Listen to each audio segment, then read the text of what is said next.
കൂടുതൽ വാർത്തകളും വീഡിയോകളും കാണാൻ ഈ ചാനൽ സബ്സ്ക്രൈബ് ചെയ്യുക. കൂടെ ബെൽ ബട്ടൺ അമർത്തുക. നമസ്കാരം. അത്തം നക്ഷത്രത്തിന്റെ ദശാനാഥൻ ചന്ദ്രനാണ്. ദശാനാഥൻ ചന്ദ്രനാണ് എന്നുള്ളത് കൊണ്ട് തന്നെ അവർക്ക് വരുന്ന രോഗങ്ങളും അതുപോലെയുള്ള അസുഖങ്ങൾ തന്നെയാണ് അവർക്ക് വരിക. ഇവരുടെ ജനനം തന്നെ ദശാനാഥൻ ആയ ജനനം തന്നെ ചന്ദ്രദശയിലാണ്. തുടർന്ന് ചന്ദ്രൻ കഴിഞ്ഞാൽ പിന്നെ വരുന്ന കുജനാണ്, കുജദശാകാലം, പിന്നെ രാഹുവാണ്, പിന്നെ വ്യാഴമാണ്, പിന്നെ ശനി, പിന്നെ ബുധൻ, കേതു, ശുക്രൻ. ഈ ക്രമത്തിലാണ് ദശാകാലങ്ങൾ പോകുന്നത്. ഈ ചന്ദ്രദശാകാലത്ത് ജനനം ചന്ദ്രദശ ആയതുകൊണ്ട് ഉദരശൂല അസുഖങ്ങളാണ്, വയറുമായിട്ട് ബന്ധപ്പെട്ട രോഗങ്ങളാണ് ബാല്യത്തിൽ ഇവർക്ക് ബാധിക്കുക. പിന്നെ വിയർപ്പിന്റെ ദുർഗന്ധം, വിയർപ്പ് എത്ര ശരീരം കുളിച്ചാലും വൃത്തിയാക്കിയാലും വിയർപ്പ് പോവാതെ ശരീരത്തെങ്കിലും കെട്ടി നിൽക്കുന്ന ഒരുതരം വൃത്തികെട്ട സ്മെല്ല് വരുന്നൊരു അസുഖമാണ് വിയർപ്പ് ഉണ്ടാവുന്ന അസുഖം. അതിന് നമ്മൾ ചികിത്സയും അതിന് പരിഹാരങ്ങളും ഉണ്ട്.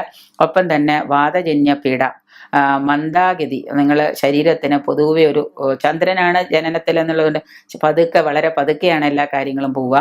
പിന്നെ ഉദരവായു, വയറ്റിൽ നിന്ന് അൾസറിന് മുൻപുണ്ടാകുന്ന ഒരു തരം രോഗമാണ് ഉദരവായു കയറുക എന്ന് പറയും. എപ്പോഴും ഇങ്ങനെ ശ്വാസം പൊളിച്ച് തട്ടിക്കൊണ്ടിരിക്കുക, കുടലിൽ വേദന, അകത്ത് വയറുവേദന, കാരണം കണ്ടുപിടിക്കാതെ വയറുവേദന എടുത്തുകൊണ്ടിരിക്കുക, കുടലിൽ കുരുക്കളാവുക, അത് മലബന്ധത്തിന് കാരണമാവുക, കൃമിശല്യം ഉണ്ടാവുക, അതിങ്ങനെ നമ്മളുടെ മലബന്ധത്തിന് മുൻപ് മലദ്വാരത്തിന് ചുറ്റും ഇങ്ങനെ കൃമിശല്യമായിട്ട് ബന്ധപ്പെടുക, മൂത്രരോഗം, മൂത്രം ചുട്ടുപോകുക, മൂത്രമായിട്ട് മൂത്രത്തിൽ കല്ല് വരിക, മൂത്രത്തിന് പഴുപ്പുണ്ടാവുക, മൂത്രരോഗം, യൂട്രസുമായിട്ട് ഈ യൂറിനറി ഇൻഫെക്ഷനുമായിട്ടുള്ള പ്രശ്നങ്ങൾ ഉണ്ടാവുക, സ്ത്രീകൾക്ക് അതുമൂലം യൂട്രസിനെ ബാധിക്കുന്ന രോഗങ്ങൾ ഉണ്ടാവുക, ഈ യൂറിനറി ഇൻഫെക്ഷനൊക്കെ നിരന്തരമായിട്ട് വന്ന് സ്ത്രീകൾക്ക് അത് യൂട്രസിനെ ബാധിക്കാൻ തുടങ്ങും, ഭഗന്ധരം ഉണ്ടാവുക, അജീർണം ഉണ്ടാവുക, ഭക്ഷണം കഴിച്ചാൽ ദഹിക്കാതിരിക്കുക, കാൽവേദന ഇത്യാദികളൊക്കെ അനുഭവപ്പെടുക.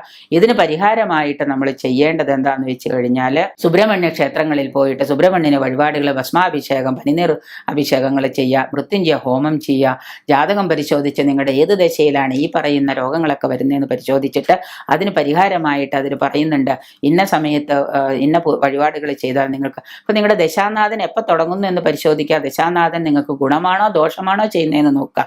അത് നോക്കിയിട്ട് നിങ്ങൾ അതിന് ഇപ്പോൾ വ്യാഴം ഗുണമാണ് എന്ന് പറഞ്ഞിരിക്കുന്നവരോട് വീണ്ടും ആവർത്തിച്ച് ഞാൻ പറയുകയാണ്, വ്യാഴം നിങ്ങൾക്ക് ഗുണത്തിലല്ല, ചിലപ്പോൾ അത് ദോഷത്തിലേക്ക് വരാം. അപ്പോൾ ദോഷമാണെങ്കിൽ ആ സമയത്ത് നിങ്ങൾക്ക് എന്തൊക്കെ ശത്രുദോഷത്തോടൊപ്പം തന്നെ എന്തൊക്കെ രോഗമാണ് വരിക, ആ രോഗത്തിന് നിങ്ങൾ പരിഹാരങ്ങൾ ചെയ്യുക. സ്ത്രീക്ക് ഗർഭപാത്രത്തിൽ ഇങ്ങനെ ഒരു പ്രശ്നമുണ്ട്, ആ ഗർഭപാത്രം ബ്ലീഡിങ്ങോട് കൂടി എടുത്ത് കളയേണ്ടതായിട്ട് വരുമെന്ന് പോലും നമ്മുടെ ജാതകത്തിൽ എഴുതി വെച്ചിട്ടുണ്ടാവാം. അത് കണ്ടുപിടിച്ച് നിങ്ങൾ അതിന് ചികിത്സകളും അതിനൊക്കെ പരിഹാരങ്ങൾ, രാഹുർദശയിൽ അങ്ങനെ ഒരു സ്ത്രീക്ക് ഒരു പരിഹാരം ചെയ്യേണ്ട കർമ്മം ഉണ്ടെങ്കിൽ അത് ചെയ്തു കഴിഞ്ഞാൽ തീർച്ചയായിട്ടും അതിന് പരിഹാരം ചെയ്ത് രാഹുർ പൂജ ചെയ്ത് സർപ്പത്തിന് വഴിപാടുകൾ ചെയ്ത് നിങ്ങൾ സർപ്പദോഷത്തിന് യന്ത്രങ്ങളും ശരീരത്തിൽ രാഹുർ പൂജ ചെയ്ത് രാഹുർ യന്ത്രം ധരിച്ചു കഴിഞ്ഞാൽ തീർച്ചയായിട്ടും നിങ്ങൾക്ക് വഴിപാട് യഥാവിധി ചെയ്യണം എന്ന് മാത്രമേ പറയുന്നുള്ളൂ. പോയിട്ട് കടയിൽ പോയിട്ട് ഒരു യന്ത്രം മേടിച്ച് ശരീരത്തിൽ കെട്ടിയ ഒരു ഏലസ് കെട്ടിയാൽ ചിലപ്പോൾ ഫലം വലിച്ചില്ല എന്ന് വരാം. അത് യഥാവിധി നിങ്ങൾ ചെയ്ത് യഥാവിധി പൂജയും ചെയ്ത് യഥാവിധി മന്ത്രങ്ങളും ജപിച്ച് ഒരു ഡോക്ടറെ അടുത്ത് പോയി മരുന്നും കഴിച്ചാൽ ചിലപ്പോൾ പെട്ടെന്ന് നിങ്ങളുടെ രോഗം മാറും.